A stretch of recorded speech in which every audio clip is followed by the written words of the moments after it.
Good morning, everyone. It is, well, we're just gonna pretend it's Thursday after my mentor session. I don't know, I was working really hard. We mixed down like 4 tracks. We just went absolutely insane for the first 4 days of this week. So I didn't film yesterday. So let's just rewind time, pretend it's Thursday, March 10th, and we just finished our mentor session. Like I just said, we went over all 4 of my tracks that I am doing with my mentor for an EP. We're going out with a bang for the Icon Collective program. Final mentor, 1 more session to go, and we'll have a 4-track EP by the end of it. One big takeaway from asking Prototype about his mixdown process is it's actually a lot simpler than one might think. The main things he went over is making things stand out in the mix, making sure that things are EQ'd properly, making sure that the cuts are happening at the right places so the bass can shine, so the percussion can cut through, so the synths sound good. There's one specific track of mine that sounded powerful, it was lush, everything kind of felt filled out, and so what he suggests that I do is kind of use that track as a reference to fill out and mix my other tracks. And so that's a great thing to do when it's an EP and everything kind of needs to tie together. I'm loving the vibe of this EP. I want to make like an escapism EP. Chiller kind of vibe, you know, got some house, maybe got some like UK garage thing, got a little bit of trance to kind of end it off, but it's all just very progressive and chilled out, but catchy, smooth, and easy to listen to. So at least that's what I think. So yeah, it's Thursday. We are just gonna work on some of this mentor stuff for the rest of the day. Anyways, we'll talk to you soon. Good morning, everyone. It is Friday, March 11th, and we just got to the studio, right? Today is going to be all about our keyboard final. We have to perform an original composition, but it has to involve all of the theory that we've learned. So that involves like secondary harmonies, that involves borrowing chords from different modes. We've got to make sure all the chords are inverted. Then we have to have our own melody over top, and we have to record ourselves playing it and hand that in. So it has to be within our ability to play, as well as cover a lot of the criteria that we've learned over the course of the entire 18 months. So that is the task. I already knew this was coming. They gave us the heads up on this last week. I've got something on the go. Not sure if I can totally play it yet, but we've basically got to get that all squared away so I can start practicing. So for the songwriting final, we've had 3 weeks to basically write a full releasable track. Like as far as the production is concerned and everything being in tune and in key and mixed properly, technically this would be a releasable track, and that's what we have to work on for the final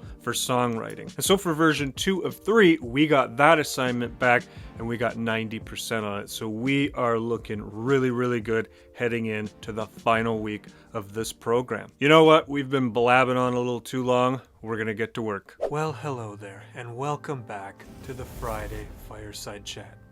It's certainly been a while, but I'm excited to be back. As always, let's wind down from the week by taking a nice deep breath. In, hold, and out. That's better. Alright, so we're going to keep it short and sweet. I'm going to elaborate on a tip that I gave a couple weeks ago for doing reverb freezing and then getting creative with that kind of atmospherical sound that creates. I showed you with a vocal. Now I'm going to show you a couple of other different things you can do with a lead and also with some plucks, using not only reverb, but delay as well. So here we are in my Ableton project, and let me show you what I did to create these different atmospheres that I have going on in this track. First, let's check this one out. That's exactly from here. Since this is already frozen and it's got a bunch of effects on it, I just Command G, threw it in a group, and then outside of that group, I put an audio track. I routed the audio to that track, hit in vintage verb. You come over here, you throw one of your favorite reverbs on there. Let's hear how that sounds. I got some real cool ones from Audio Tent. Okay, this one's pretty cool. And so now all you gotta do, hit record.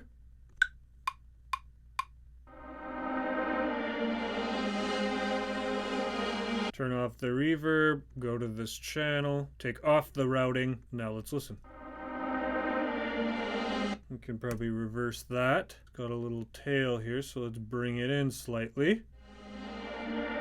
Now I'll go in and I'll throw a reverb on the sound itself, kind of fiddle around with these settings here, and now let's check the sound out.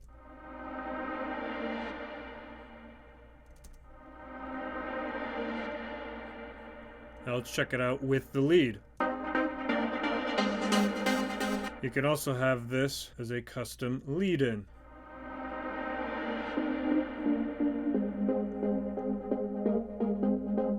So that's exactly how I did this other sound down here. Let's check that one out.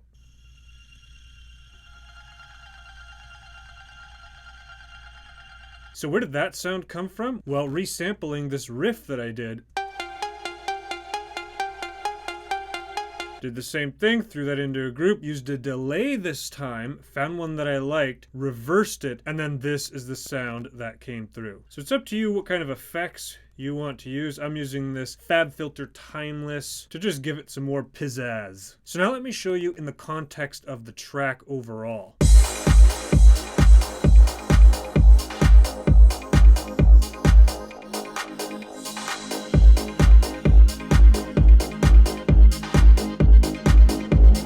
So it's very, very subtle, it's very quiet, but once it starts playing, it adds this super wide kind of, it's almost like chimes. I can definitely tell the difference, and so this is adding those little details that really take your track to the next level. Well, how about that? For me, when I feel like I'm missing something in a track or it's just not feeling full, I don't necessarily need to reach for another synth. I can utilize what I already have, resample that, and then mix that in. I hope that helps you. That'll be it for the Friday Fireside Chat today. Good morning, everyone. It is Saturday, March 12th, and as you can see, we got the laptop open, we got our computer on, and we're diving straight into Pro Tools. My goal, and I'm hoping that most of these quizzes and tests are multiple choice, not having to hand in anything. We need to finish our Pro Tools lessons this weekend. Next week up to Saturday, so literally a week from now, Saturday is the cutoff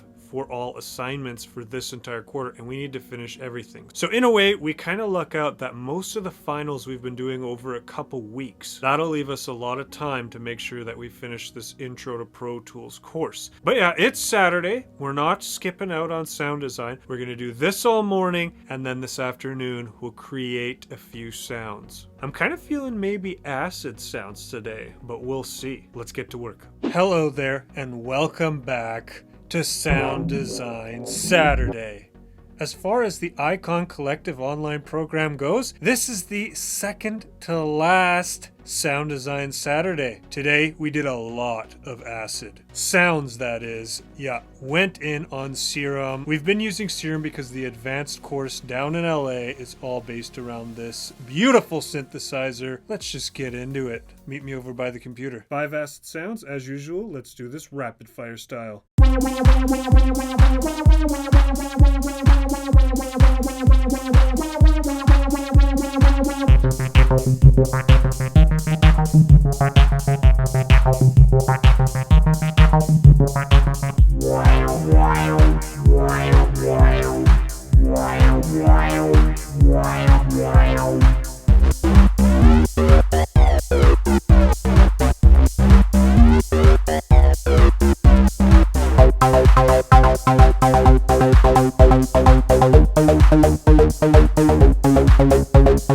If you're making acid sounds, is definitely all about that resonance knob and the different automation that you can put on that, obviously mixed with your filter. I managed to get some basic sounds, some bassy sounds, and then a couple of cool wompy things going on today. Yeah, okay. Unit 10 of level 6 coming to an end. One more week to go in the Icon Collective online music production program, and it's finals week. So as you know, we've been working really hard at all these final projects. We've had a couple weeks to start them, and then this is going to be all finishing off everything, polishing it all up, getting it handed in. Yeah, I can't believe it's coming to an end. One more week to go. That'll be it for Sound Design Saturday today.